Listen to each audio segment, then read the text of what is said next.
السلام علیکم ورحمۃ اللہ وبرکاتہ۔ ایک بہترین اور شاندار اور آزمودہ عمل آپ حضرات کی خدمت میں ہے، سارے حضرات توجہ فرمائیں۔ حدیث میں آتا ہے کہ نبی کریم صلی اللہ علیہ وسلم ہر رات سونے سے پہلے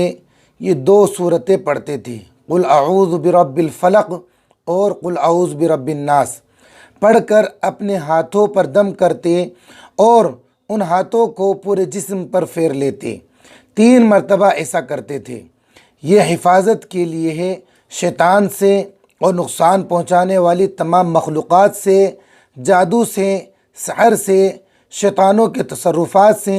انسانوں کے تصرفات سے حفاظت کے لیے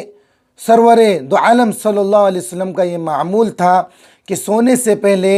دونوں ہاتھوں پر یہ صورتیں پڑھ کر دم کرتے اور پورے جسم پر پھیر لیتے تھے۔ یہ عمل 3 مرتبہ کرتے تھے، یہاں تک کہ آگے بھی سنیے، یہاں تک کہ جب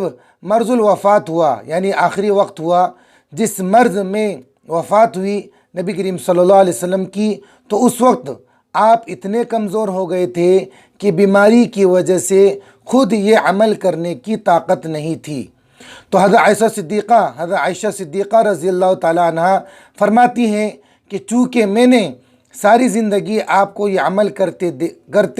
دیکھا تھا، تو میں چاہتی تھی کہ یہ بیماری ہے اس میں بھی یہ عمل جاری رہے۔ میں چاہتی تھی کہ قل اعوذ برب الفلق اور قل اعوذ برب الناس پڑھ کر آپ کے سارے جسم پر دم کر دوں، لیکن میں نے سوچا کہ اگر میں اپنے ہاتھوں پر پڑھ کر دم کروں گی تو اس میں وہ برکت نہیں ہوگی، تو میں نے یہ دونوں صورتیں پڑھ کر حضور اقدس صلی اللہ علیہ وسلم کے دست مبارک، دست کہتے ہاتھ مبارک اٹھایا اپنے ہاتھوں سے اور پھر دست مبارک پر ہی دم کیا اور آپ ہی کے دست مبارک لے کر آپ کے جسم مبارک پر پھیر لیا۔ تو ایسا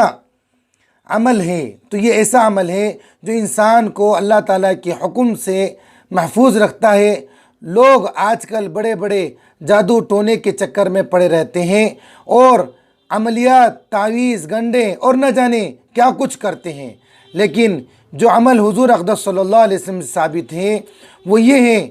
جو آدمی یہ عمل کرے تو اللہ تعالیٰ کی رحمت سے امید ہے، قوی امید ہے کہ انشاءاللہ تعالیٰ وہ شیطان کے شر سے محفوظ رہے گا